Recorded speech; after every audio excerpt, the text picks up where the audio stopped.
So, okay, in this problem, ang hinahanap dito is yung largest allowable, no, na W0 na load, distributed load na i-applied sa simply supported beam na in-applied siya in this section, no, in this point ng beam.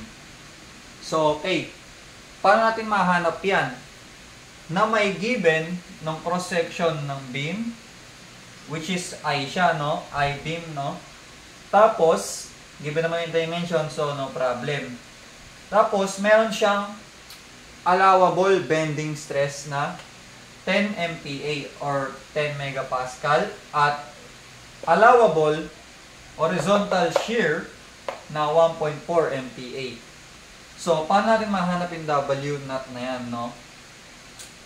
Unang gagawin natin dito is alamin natin yung maximum bending and maximum bending moment sa beam at maximum shear sa beam, no? Pwede mong gamitan ng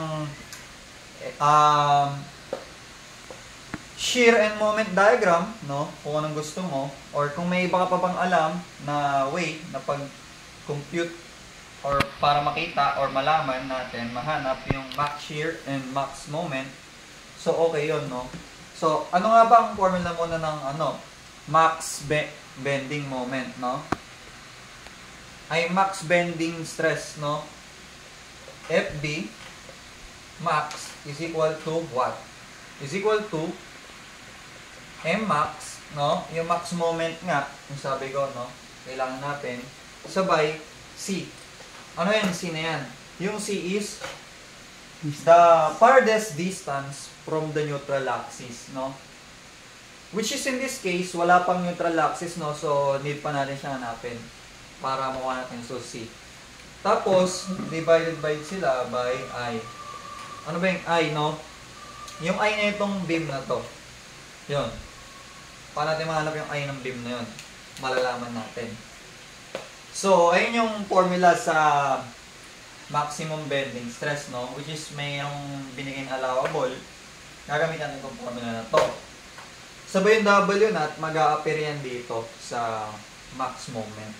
Tapos ang formula naman sa horizontal shear, no, is FB, victory, D, no?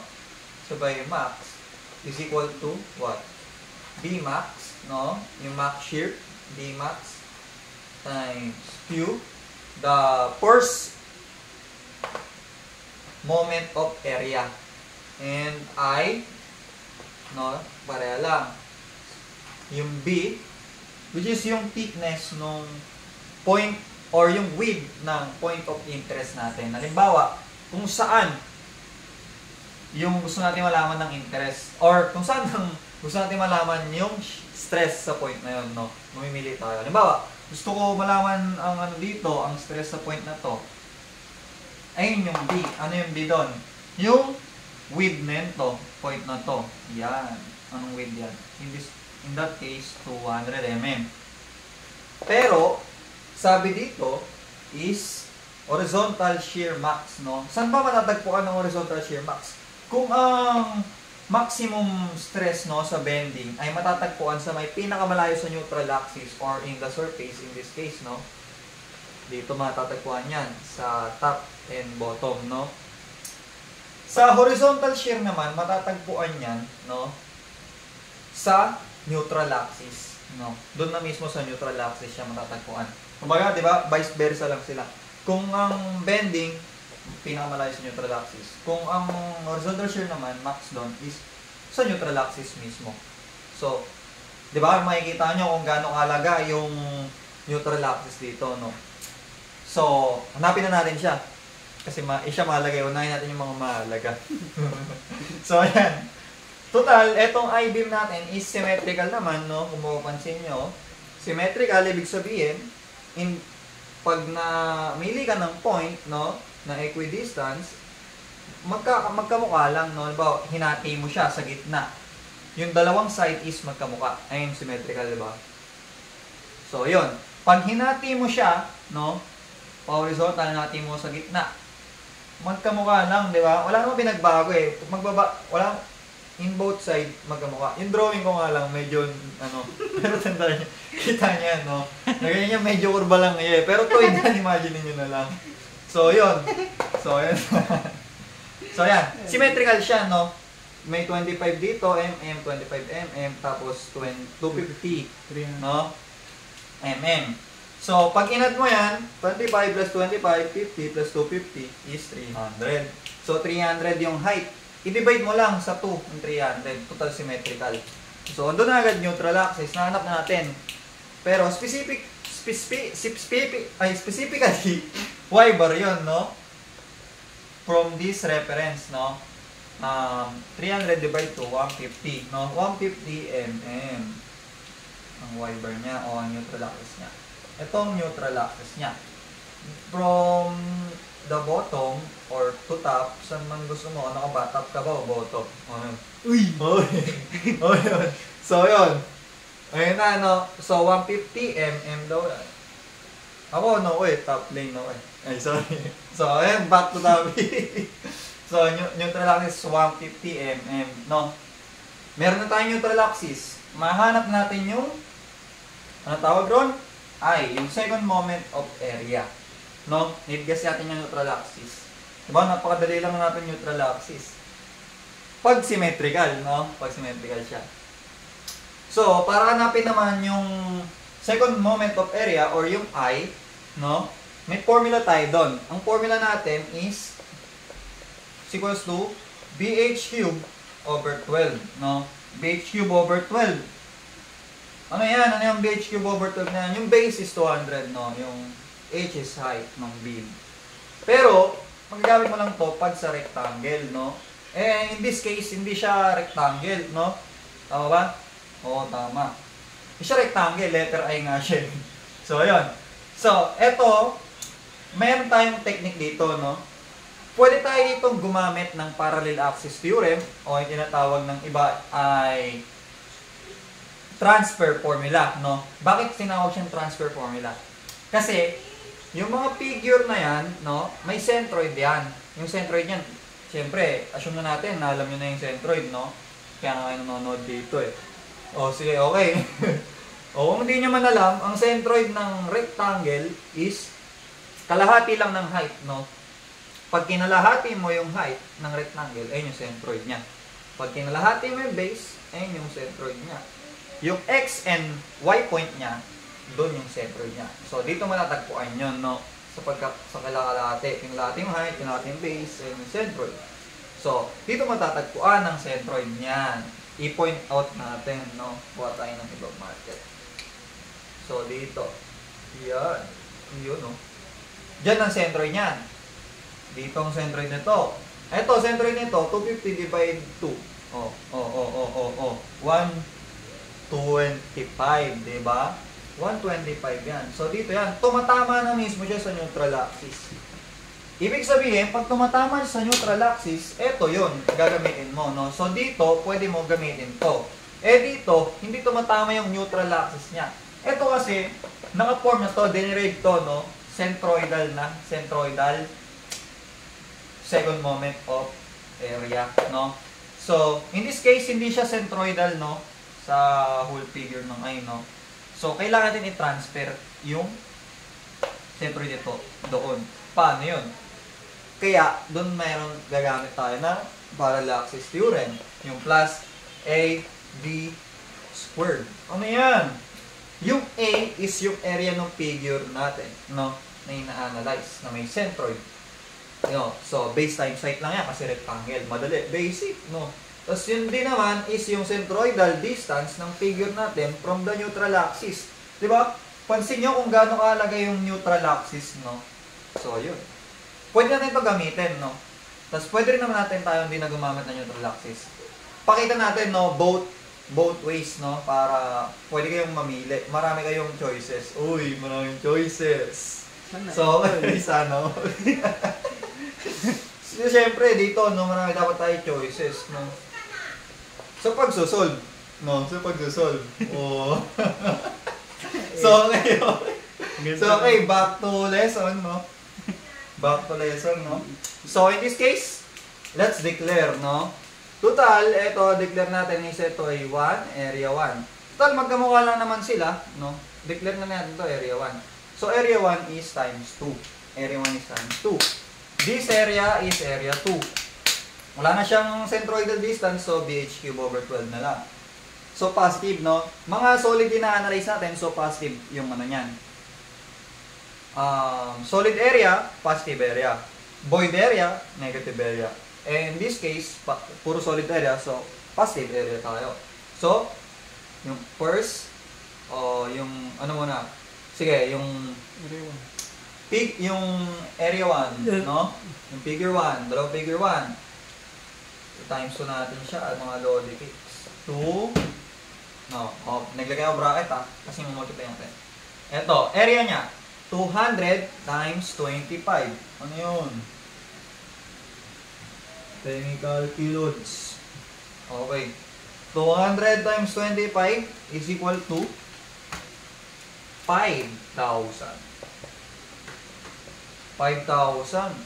Tapos, yung area niya, no? Ay, mali. Hindi pala area. My bad. Base side cube nga pala. Nalulutang na ulods. Base side cube, base, 200. Height, 25. Cube, no, base side cube, over 12. Plus 8. The area is 5,000. D squared. Ano yung D squared, no? Centroidal distance from the neutral axis. So, in this case, 150 daw, no? From the bottom. Pag dinivide mo yung 25 sa 2, 12.5. So, 150 minus 12.5. 150 minus 12.5 is equal to 137.5 is squared. 137.5 squared. Tandaan nyo, mga naka-mm yan, loads, ha? So, okay. Ayun na, no? 2 times to yan. Tapos i-plus natin to. Total wala naman siya centroidal area, or centroidal distance from the neutral axis kasi tumatama na mismo yung centroid niya sa neutral axis. So, magsi-zero tong d squared. Pag nag-zero tong d, yung a mag-zero na din. So, this term is equal to 0, no? Sa figure 2. So, BH cube na lang talaga over 12. Huwag mo nang ipilit yung bawal, no? So, okay. So, 25 base, now base niya is 25. Height is 250. 250 cube over 12. Oh, basic, no? Ganun-ganun lang pala yun. Kaya, pag ikaw undecided ka pa, diba, mag-college ka, mag-CE ka, tingnan mo, basic lang. Ganyan lang, oh. CE ka na, loads. Calculate lang. Oo, calculate lang. Basic lang, plus lang, minus. O, diba? Diba, tayo pag solid, plus. Pag, void, minus. Basic, no? CE ka na. Masaya dito, loads. Pinakamagandang decision. Mapapayak ka sa sobrang saya. 25 times 250 cube. Hindi ka babagsak. 250 cube. 12. O, diba? Oh, ang laki, gagi. Ang laki niya, loads. I is what? Bumba. 2, 2, 2, 1, 3, 5, 4, 1, 6.7. Ano yan, gagi? Diba? Mababaliw ka. Ano to? Ang unit nito is mm to the fourth, no? Mm kasi siya eh. Kaya sobrang laki niya, diba? Pag maliit ang unit, malaki ang number. Oo. Diba? Ang lupit. Ayun yung isang way, no? Ng pagpuyot ng I. Pero may isa pang way, no? Ang isa pang way dito is yung sinasabi ko na may gagamit ka na dito ng negative area kasi may void. Bakit doon ka nagagamit? So, pag inanalyze mo siya ng ganito, no? Buong triangle. Buong rectangle. Buong rectangle, ginawa mong solid. Back. 200 by 300, di ba? 200 by 300 yung height. Malaki na ganyan. Sabay, yung minus mo dyan is etong dalawang maliit na Yan, ganyan ang mangyayari. Ima-minus mo lang. Base height cube lang yan. Over 12, no? Bakit? Kasi, etong malaki, ang centroid niya is andito. Sa neutral axis na. Tapos ang centroid naman ng mga void is nasa neutral axis na din. O, diba? Tumatama na. Wala nang d squared, no? So, game. Let's compute that, no? Let's try that. So, eto, times 2 na lang din, no? Times 2 yung void. Okay. I is equal to 200 times 300 cube over 12 minus 2 times dalawa. Paano malalaman ang base nito, no, nung void? Paano malalaman? Malalaman mo yan. I-divide mo tong 25, no? Pag dinivide mo yung 25, 12.5, no? Tapos itong 200, no? Yung 200, divide mo. Pag dinivide mo yung 200, 100, lalabas. Yung 100 kalahati na, yung 12.5 sa kalahati, tatama yun. Ito yun, no? Dito yung 200. Ay, yung 100. Ano ba to? Yan. Ito yung 12.5, yung maliit. Pag minus mo yung 12.5, lalabas na to, di ba? So, 100 minus 12.5. 100 minus 12.5 is equal to 87.5. 87.5 ang base natin. 87.5 times height na 250. 250 cube over 12. Ayan na.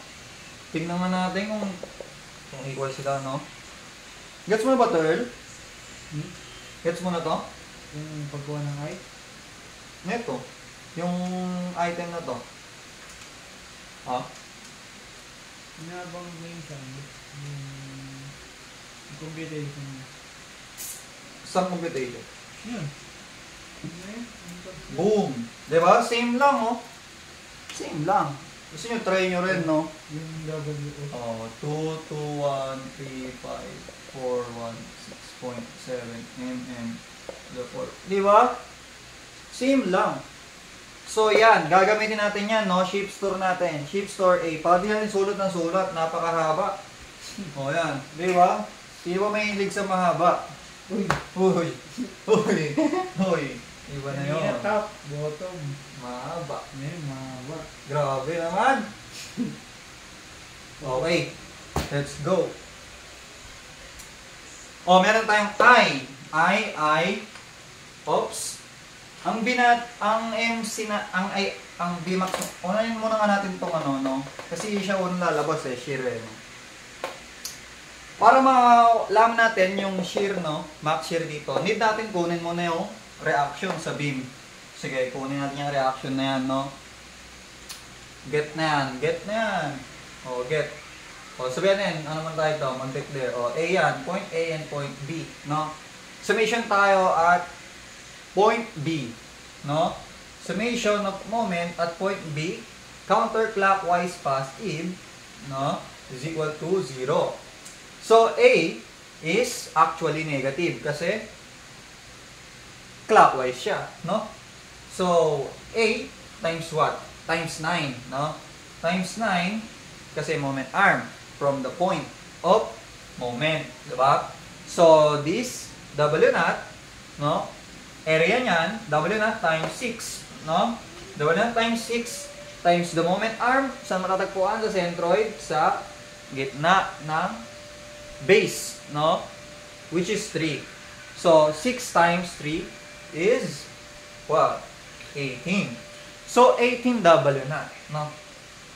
Gets ba? Gets na yun. O, W naught is equal to 0.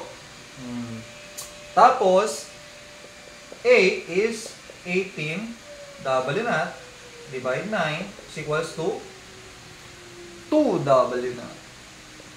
Sheesh! Okay, yan na meron tayo, no? May 2 W naught na tayo na reaction sa A. Ako po! Okay, 2 W naught. Eto, kung 2 W naught to, pwede tayong mag-summation upward forces para makuha natin yung reaction sa B. So, summation upward forces. Oh, ano mong gusto nyo dyan? tawagin, vertical force, upward forces, kung saan kayo masaya, doon kayo, di ba? So, 2W naught plus B is equal to, baran is equal, o sige, wala nga, negative natin, no, kasi pababa siya. Negative W naught, or, unahin constant, no, para proper, or para sumusunod tayo sa teacher natin, nung high school. 6W naught. But 6W naught yan, loads. Kasi ayun yung resultant magnitude nito. Pag kinuha mo yung area niyan, ayun yung resultant magnitude, ayun yung concentrated load, no, equivalent niya. Kaya, paano yan, loads? Oops, ito magiging positive siya sa kabila. Sige, pakita natin. Pakita natin yung loads. 6W naught minus 2W naught, di ba? Mag-transpose kasi. So, equals to saan? Saan? Saan? 4W naught. Di ba? Kita nyo, pag nakuha mo na yung isa, no, yung total na ito, 6 naman, na 2, 4, o di ba? Pag inan mo, 2 plus 4, 6, di ba? Ayun yung equilibrium sa statics, no? Okay, pero tayo, pwede natin itong kunin, no? Yung shear and moment diagram to get the max shear and the max moment, no? Okay, A is 2W, positive siya, no? Pataas kasi eh. Ito din, pataas. So, yung A is tataas ng 2W. So, 2W naught. Walang mangyayari. So, constant siya dyan. Pag constant is straight line lang siya na zero slope, no? Tapos ito is 6W naught, di ba? So, 6W naught, downward siya, so magbabawas tayo. 2W naught minus 6W naught, negative 4W naught. Tama ba? Negative 4W naught. Constant area, pag in-area mo yan, magiging first degree, di ba? Magiging linear siya. Magkakaslope siya. Boom! Ang lupit. Yung B is what? 4W naught, positive, upward, so itataas na to. Kaya mag-zero. Pag nag-zero ang moment and shear and moment diagram, tama ang ginagawa mo, loads. Ito positive, positive. Pag hindi, iba ang mag-zero. Diba ganun lang sa engineering? Isi-zero mo yung moment diagram o ikaw ang mag-zero. Ganun lang, di ba?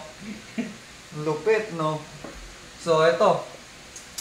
Ay, alamin natin tong x distance na to, no? Paano yan naalamin? Oh, x distance, di natin alam eh. So, mag-assume tayo. 6 minus 8. Assume na. Hindi pala mag-assume sa algebra dito. Gagamit natin siya algebra at similar triangle specifically, no? 6 to. 6 yung total. Bukas natin ng x. Makuha natin to, di ba? 6 total. Bukas mo na to, x. 6 minus x. 6 minus x. Di ba? So, similar triangle. Anong height nito? 2W naught. Anong height nito? 4W naught. Similar triangle, mga Lodi X. 2.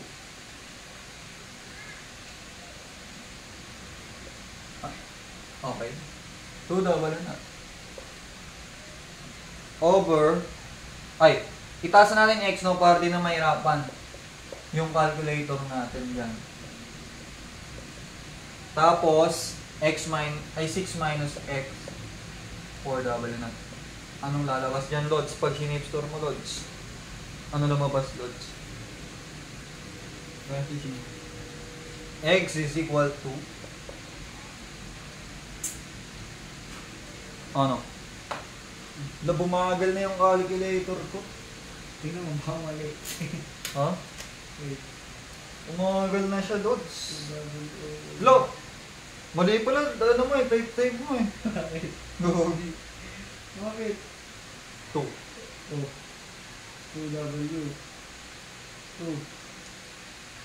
X. X yun Shift ba? solve is equal to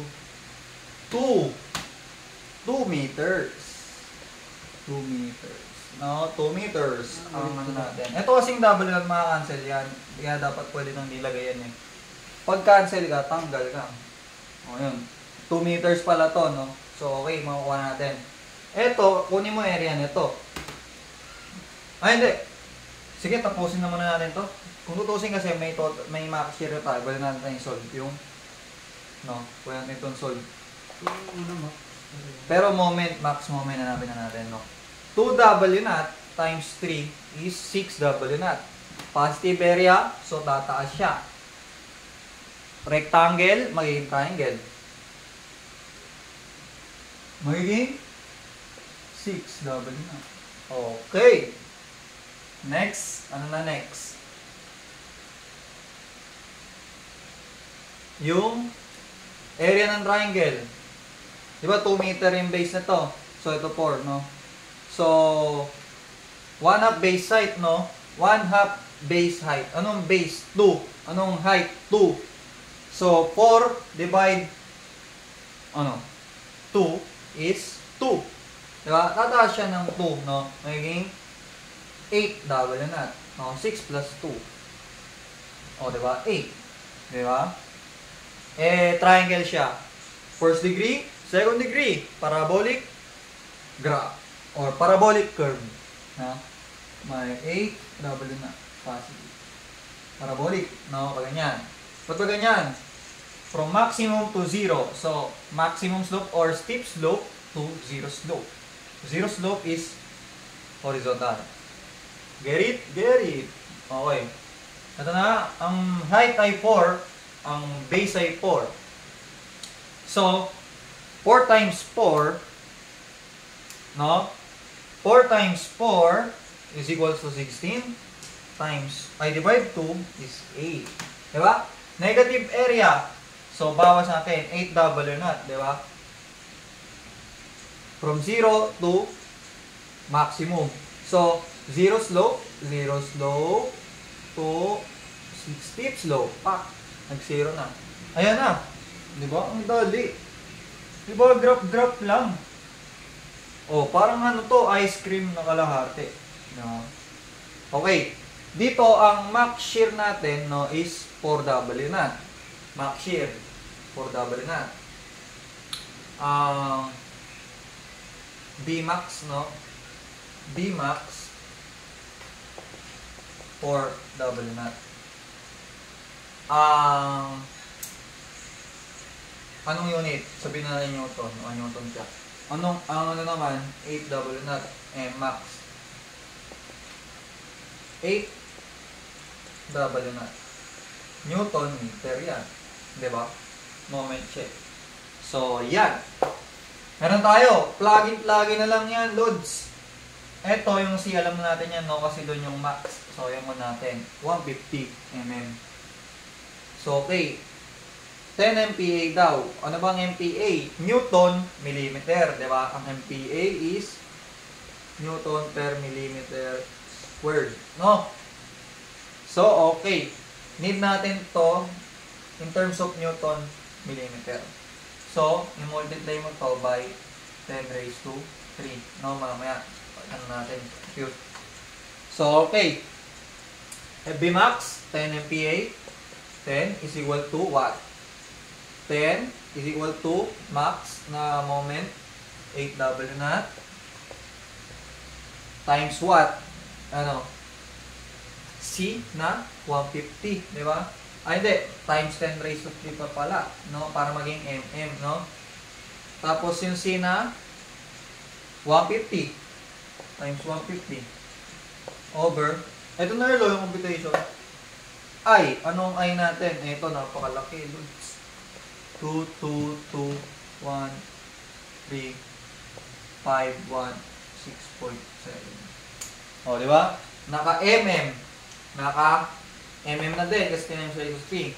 Tapos naka-mm yung C. Naka-MPa, Newton per mm squared. So, meron na tayong unit of unity, sabi ni Sir Marcos. So, 10 MPa is equal to 10. 8 times x times 10 raised to 3 times 150 mm divided by a. So, sheep salt ang malupit na sheep salt. Ang alamat na sheep salt. Boom! Ang lupit. Ang lupit. W naught is what? 1851.8 third. Hindi pa yun. Ang tanong, ano ang unit niyan? Ang unit niyan, total W naught siya. Pag W naught is distributed load. So, distributed load dapat to. Newton meter. Ang unit niyan is tama. Si Earl, Newton per meter. Yun, no? Eh, naman sagot. Hindi pa, loads. Huwag na magmadali. Di ba? Sabi ni nanay, sabi ni tatay, huwag magmadali. Okay. Next naman, meron pa kasi, meron pa tayong isang criterion. Sa horizontal shear na 1.4 MPa. 1.4 is equal to Bmax na 4W. W na, 4W na. Kukonvert mo ba yan? Hindi na, naka-Newton na siya eh. So, 4W na. Ang Q, what is Q? What is Q? Ang Q, no? Ang Q natin dyan is ganito. Ang Q rito is, gagamit niya na naman dito, neutral axis. Diba? Ganun kahalaga ang neutral axis dito, no? Mahalaga yan. Huwag lang mag-appear yan sa sagot mo. Kasi, ano yung sabihin nun? Wala kang sagot. Okay. Okay. Okay na. Balagbag. Okay, sige. Ito na tayo, balik na tayo. Ang Q is, what is Q, no? Sa mga previous video natin, no? Ang Q is the area, no? Kailangan mo muna palang hanap yung point of interest. Pag hanap mo na yung point of interest, hanapin mo yung area sa pinakamalayo sa neutral axis, sabay yung centroidal moment arm niya, no? Pero in this case, meron tayong technique para mapabilis ang buhay natin, no? Sa pagsusod nito ng mga ganitong problem. Ang technique diyan, ganito. Diba? Ito is 200 mm. Ito is 25 mm. Ito, diba, neutral axis natin, yung 250 is 125, diba? 125 ang distance na to. 125 mm. Lupit ng sulat. Engineer ka ba talaga? Okay na. Saks lang. Okay na. Okay na yan. O, ito. Ano to? 25 mm. Paano ang technique dyan? Gawin mo dyan, parang ginagawa lang natin kanina, no, sa may parallax theorem. Mag-declare ka. Ito is area 1, area 2, di ba? So, ang area 1 and area 2 yan, gawin mo, yung area 1 mo, Q is area 1. Area niya, 25 by 200. 25 by 200 by what? Yung centroid niya is 25. Ano yan? Ano to? 12 point, ano yan, di ba? 12.5 plus 125. Papunta sa neutral axis. 127. Ano yan? Ha? 137. 137.5. Ang lupit. Grabe. 137.5. Ayun na yun. Tapos add mo pa to. Ito naman sa 2. Plus. Anong area niyan? 25 by 125. 25 by 125. Times, kalahati ng 125. 62.5. 62.5. Q is what? Diba? Ganun lang. Ang bilis. Pero may isa pang computer niyan, no? Yung medyo mababa. Yung may table method, no? Magagamit mo yun sa table method. Hindi, parang ganun lang din naman. Pero, parang ganun lang din naman. Ganun nga lang din. Pero Pero nakaayos. Tama. Okay. 25 times 200 times 137. Huwag nyo kalilimutan nga pala parenthesis tapos may add. Mag-iiba kasi yan, no? Pag wala yung add tas parenthesis, mababaliw kayo dyan. Plus 25 times 125 times 2.5 is equal to, boom, ang laki. 882,812.5.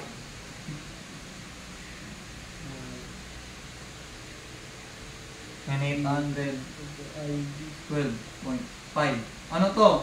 Inch to the third. Ayan yung first moment of area. Kung meron tayong second moment of area, meron tayong first. Siya yung nauna. Uy, nauna ang balloons. Okay. Ito na, substitute na natin siya. 8. Ang lupit ng 8, grabe. 8.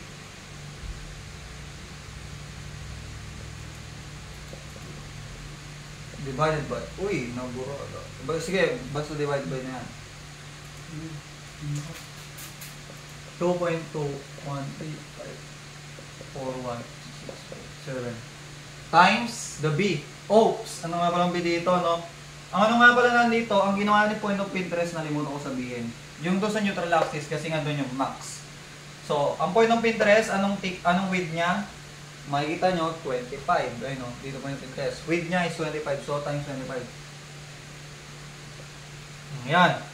Pag kinalculate mo yan, no, ay inano na mo yan, tawag rito, sinip solve mo yan,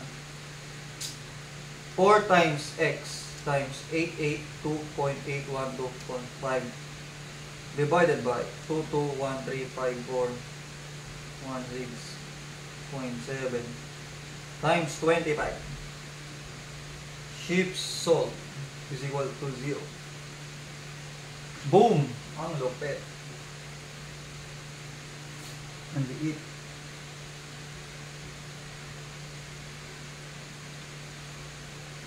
IB. Okay? Okay. 219 point. W not. For ano? For shear, no? Shear criterion. 290.40 Newton per meter. Okay. So yan, na-solve na natin. Ano pipiliin mo rito? Pag load ang usapang pinapahanap, yung pinakamaliit, no? Kasi siya yung mas safe. So ito sagot na. Yun, no?